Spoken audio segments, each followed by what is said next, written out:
Hello everyone. Today I'm going to teach you money creation or credit creation. So basically what is money creation or credit creation? It means how bank is able to create credit which is in far excess of the initial deposit. यानी कि bank के पास कितना पैसा हम deposit करते हैं थोड़ा बहुत, बट बैंक हम पता नहीं कितने लोगों को कई मिलियन बिलियन वो लोन दे पाता है ओवरऑल, मतलब मिलाएं अगर हम टोटल उसका लोन का अमाउंट, इतना पैसा बैंक के पास कहाँ से आता है। तो इसी प्रोसेस को हम अंडरस्टैंड करेंगे with the help of money creation और credit creation. So, through the process of money creation, commercial banks are able to create credit which is in far excess of the initial deposits. यानी कि initial deposit जो हम basically deposit करते हैं उससे कहीं time ज़्यादा पैसा बैंक के पास होता है. ठीक है, वो बैंक क्रिएट करता है ताकि वो क्रेडिट दे सके, लोन दे सके. अब उसके लिए वी हैव टू अजम्पशन. सबसे पहले first assumption is that all the banking institutions are treated as one unit. जितने भी बैंकिंग सिस्टम है, चाहे वो, मैं आपको बताती हूँ, दो तरह के बैंक हैं, मैं आपको ऑलरेडी पहली क्लास में बता चुकी हूँ. One is commercial and one is central. Central में सिर्फ आरबीआई है, कॉमर्शियल में सारे बैंक हैं, चाहे वो प्राइवेट हैं चाहे वो पब्लिक है, लाइक एचडीएफसी, एक्सिस और आपका Indian overseas bank, oriental bank of commerce, Punjab bank, Punjab national bank, ये सारे के सारे बैंक हमारे कॉमर्शियल कहलाते हैं, राइट. तो जितने भी बैंक हैं ये सब, इन सबको हम ये नहीं बोलेंगे कि हमने पंजाब नेशनल बैंक से पैसा एक्सिस में ट्रांसफ़र करा या एक्सिस से एसबीआई में, हम ये नहीं बोलेंगे. हम यहाँ बात करते हैं जितने भी बैंक हैं उनको हम पर्टिकुलरली कोई नेम नहीं बोलेंगे, बस वो बोलेंगे बैंक्स. ठीक है, तो यानी कि जितने भी हमारा कॉमर्शियल बैंकिंग सिस्टम है उसको हम वन यूनिट ट्रीट करेंगे, that is banks. And all receipts and payments in the economy, यानी कि जितनी भी ट्रांजेक्शन होनी, पैसा का लेन देन, गिव एंड टेक जो भी होना है, वो transaction are only done from bank to bank, वो सारी बैंक टू बैंक होंगी. अब आप कहोगे मैम ऐसा थोड़ा ना होता है, हम तो कैश में भी ट्रांजेक्शन करते हैं. This is basically assumption. ठीक है, ये हमारे अजम्पशन ट्रीट करते हैं हम ऐसा कि जितनी भी, पहले हमने क्या अजम्पशन लिया, that all the banking units are treated as one unit, that is bank.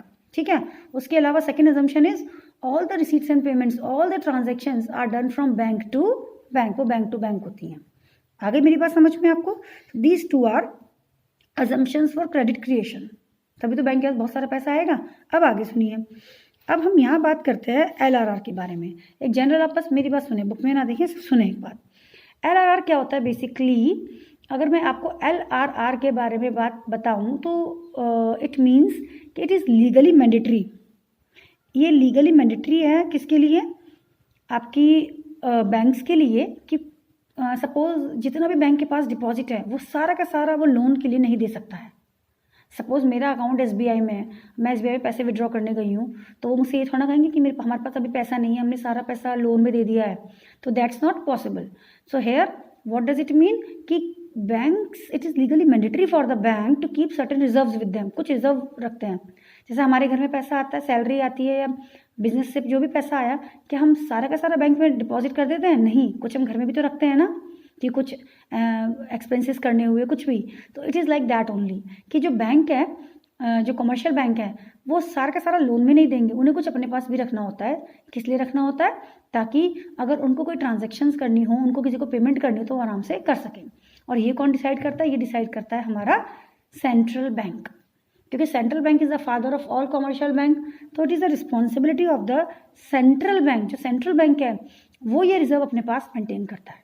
ठीक है, यानी कि जो ऐसा अभी मैं आपको अगर कहती हूँ, सपोज बैंक के पास 1 मिलियन है, उस 1 मिलियन का सपोज 20% हम एलआरआर है अगर, तो समझ में आ गया. तो वो परसेंट जो 20% है वो तो सेंट्रल बैंक के पास है, और बाकी का रिमेनिंग कॉमर्शियल बैंक के पास है, जो वो उसको सर्कुलेट करेगा मार्केट में. ठीक है, चलिए अब हम आगे आते हैं. अब मैं आपको एक प्रोसेस दिखाती हूँ कि कैसे हम मनी क्रिएशन और बैंक क्रिएशन को डिस्कस करेंगे. First of all we need to draw 4 columns. Second column is deposits, then loan, then cash reserve, जो एलआरआर मैंने आपको भी बताया था. डिपॉजिट्स फर्स्ट कॉलम की कोई हेडिंग नहीं देनी हमें, then deposits, then loan and then cash reserve. Simple, एक बहुत सिंपल आप समझिए.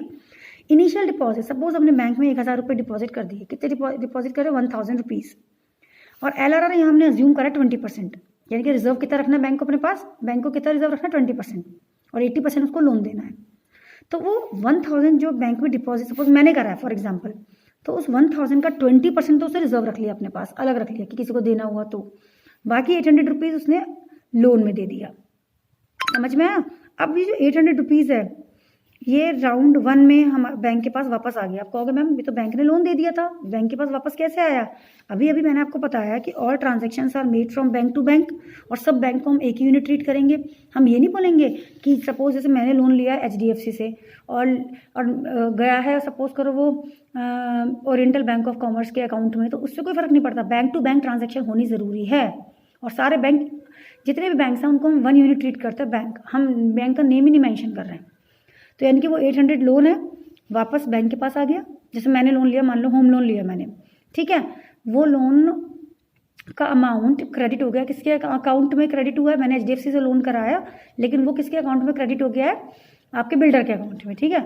अब बिल्डर का चाहे अकाउंट कोई से भी बैंक में, कोई फ़र्क नहीं पड़ता। और आगे सपोज करो बिल्डर ने फिर आगे वो किसी को दे दिए पैसे, बैंक टू बैंक की ट्रांजैक्शन हो रही है, वो किसी और अकाउंट में चला गया, किसी और बैंक अकाउंट में, तो दैट डजेंट मैटर। मैटर क्या करता है कि बैंक से बैंक के पास पैसा जा रहा है, ठीक है। तो 800 वापस राउंड 1 में इसके पास आ गया आपका कॉमर्शियल बैंक के पास। फिर 800 का 20% 160 चला गया रिजर्व, बाकी आ गया हमारा लोन 640 रुपीज़। फिर राउंड 2 में 640 बैंक के पास आ गया, इसका 20% 128, बाकी बचा हुआ 512। ऐसे ही प्रोसेस कंटिन्यू होगा। और हमने क्या देखा कि जो वो 1000 था, उस 1000 ने कितने रुपीज़ बना दिए? 5000। इसे कहते हैं क्रेडिट क्रिएशन। देखो 1000 रुपये से 5000 बन गए। This is known as credit creation. समझ में आया? और इसका 20% कितना होता है? 1000, और बाकी 5 - 1 4000 लोन। समझ में आया भाई? 5000 बन गया, 5000 का 20% 1000, 4000 लोन। इसे कहते हैं क्रेडिट क्रिएशन। वो 1000 रुपये थे जो इधर उधर होते रहे, और वो 1000 कितने बन गए? 5000। सो इसको हम मनी मल्टीप्लायर भी बोलते हैं। मनी मल्टीप्लायर का फॉर्मूला होता है 1/LRR। जैसे 1 मैं 20% करूँगी तो क्या आंसर आएगा? 5। क्या आंसर आएगा? 5। यानी कि 5 टाइम्स पैसा बढ़ा। देखो ये दिखेगा आपको, मैं दिखाती हूँ, 1 मिनट। ये देखिए 1/20% यानी कि 0.2, 5 आ गया। मनी मल्टीप्लायर हमेशा टाइम्स में आता है, इट इज़ 5 टाइम्स। तो 5 टाइम्स आप देखो कि 1000 था, अब 1000 का कितने टाइम्स पैसा हो गया है? 5 टाइम्स ही तो हो गया, 1000 से 5000 बन गया। So this is known as money multiplier, कि कितने टाइम्स हमारा पैसा बढ़ गया है। Am I clear to everyone? अगर कोई डाउट है तो please comment. Thank you everyone.